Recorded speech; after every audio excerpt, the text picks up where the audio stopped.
नमस्कार दोस्तों, आज हम इस वीडियो में आपके साथ डिस्कस करेंगे स्पर गियर और हेलिकल गियर के बीच में क्या डिफरेंस होते हैं, कैसे ये दोनों एक दूसरे से अलग होते हैं।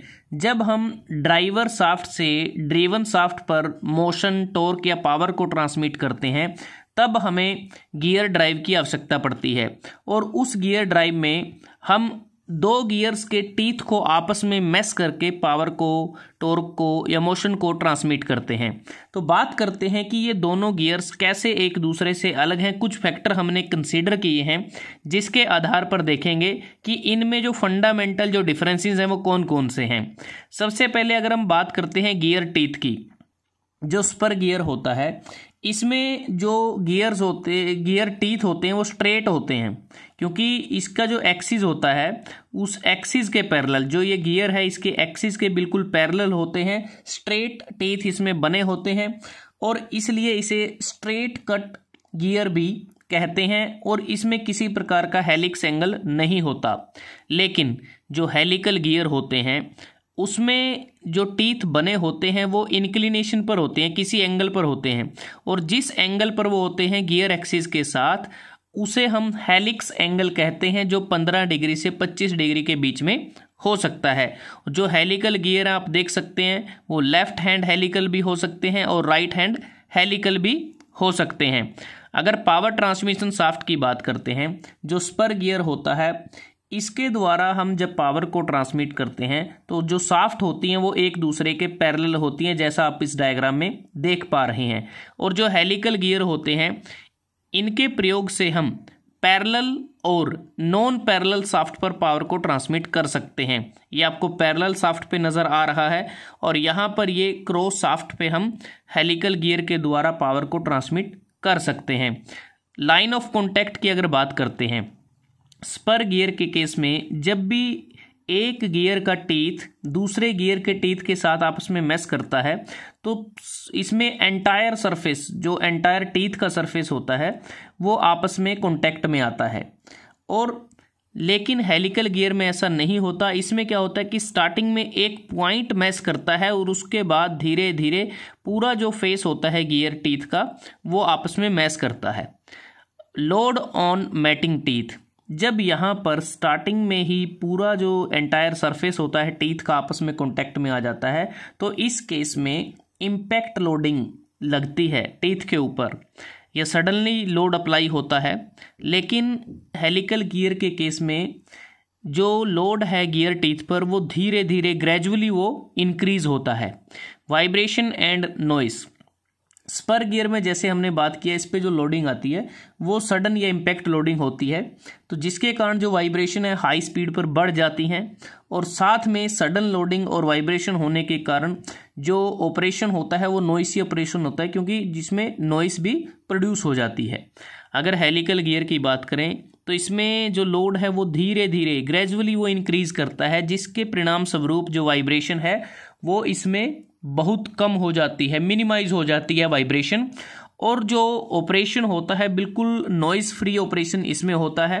स्मूथ और क्वाइट ऑपरेशन हम कह सकते हैं, हाई स्पीड पर हम अचीव कर सकते हैं हेलिकल गियर के केस में। गियर टीथ कटिंग, जो स्पर गियर होता है इसमें हम क्या है कि जो गियर ब्लैंक होता है उस पर स्ट्रेट टीथ बनाने होते हैं, जिसे हम बड़ी आसानी से बना सकते हैं, जिसके लिए हमें सिर्फ 2 डायमेंशनल मोशन की आवश्यकता पड़ती है। लेकिन हेलिकल गियर के केस में जो टीथ हैं वो एंगल पे बनाने पड़ते हैं, इंक्लिनेशन पर, तो जिससे क्या है कि स्पर गियर के मुकाबले इनको बनाना थोड़ा सा डिफिकल्ट कार्य होता है, क्योंकि इसमें हम 3 डायमेंशनल मोशन का इस्तेमाल करते हैं। और स्पर गियर और हेलिकल गियर को हम गियर ब्लैंक के ऊपर गियर मिलिंग या गियर होविंग प्रोसेस के प्रयोग करके बना सकते हैं। लोड ऑन बीरिंग, जो स्पर गियर है यहाँ पर जब कार्य किया जाता है तो जो बीरिंग होता है शाफ्ट पर जो माउंट होता है उसके ऊपर रेडियल लोड लगता है सिर्फ। लेकिन हेलिकल के गियर के केस में रेडियल और एक्सियल लोड दोनों लगते हैं। Type of bearing, spur gear के केस में हम सिर्फ रेडियल बीरिंग का इस्तेमाल करते हैं, जो सिर्फ रेडियल लोड को वो हैंडल कर सके। तो इसके लिए हम जो सिलेंड्रिकल रोलर बीरिंग, जो चेपर भी होते हैं, उनका इस्तेमाल किया जाता है। लेकिन हेलिकल गियर के केस में हम उन बेरिंग का इस्तेमाल करते हैं जो रेडियल और एक्सियल दोनों जो लोड हैं उनको वो हैंडल कर सकें। तो इसके लिए हम डीप ग्रूव बॉल बेरिंग का इस्तेमाल कर सकते हैं, एंगुलर कॉन्टैक्ट बॉल बेरिंग का इस्तेमाल कर सकते हैं, या फिर टेपर रोलर बेरिंग का इस्तेमाल किया जा सकता है। Load carrying capacity, spur gear के केस में जो लोड कैरिंग कैपेसिटी है वो कम होती है, लेकिन हेलिकल गियर के केस में जो लोड कैरिंग कैपेसिटी है फॉर सेम साइज और सेम नंबर ऑफ टीथ वो स्पर गियर के मुकाबले ज़्यादा होती है, क्योंकि जो हेलिकल गियर होता है इसके जो टीथ होते हैं स्पर गियर के मुकाबले थोड़े से लॉन्ग होते हैं। स्पीड सूटेबिलिटी स्पर गियर के केस में क्या है कि ये बिल्कुल बढ़िया तरीके से कार्य करते हैं लो और मॉडरेट स्पीड पर, लेकिन हाई स्पीड पर क्या होता है ये वाइब्रेशन और नॉइस को प्रोड्यूस करते हैं। लेकिन हेलिकल गियर ये हाई स्पीड पर भी हम इससे स्मूथ और क्वाइट ऑपरेशन अचीव कर सकते हैं। ड्यूरेबल की अगर हम बात करते हैं, जो स्पर गियर हैं हेलिकल गियर के मुकाबले कम ड्यूरेबल होते हैं, जबकि जो हेलिकल गियर हैं ये ज़्यादा ड्यूरेबल होते हैं।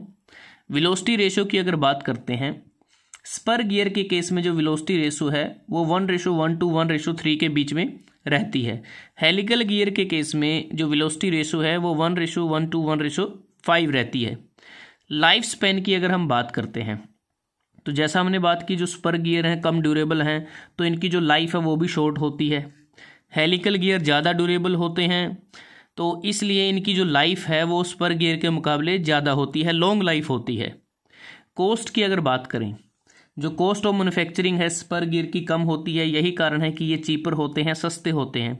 लेकिन जो कॉस्ट ऑफ मैन्युफैक्चरिंग है हेलिकल गियर की ज़्यादा होती है, और जिसके परिणाम स्वरूप जो कॉस्ट होती है हेलिकल गियर की वो ज़्यादा होती है। ये एक्सपेंसिव होते हैं स्पर गियर के मुकाबले। लेकिन इसके बावजूद अगर हम बात करें, ये दोनों गियर पॉजिटिव ड्राइव को प्रोवाइड करते हैं। साथ में जो पावर ट्रांसमिशन होता है ये सिर्फ सूटेबल होते हैं स्मॉल डिस्प्लेसमेंट के लिए, और वो डिस्प्लेसमेंट 0.5 मीटर से ज़्यादा नहीं होती पावर ट्रांसमिशन की।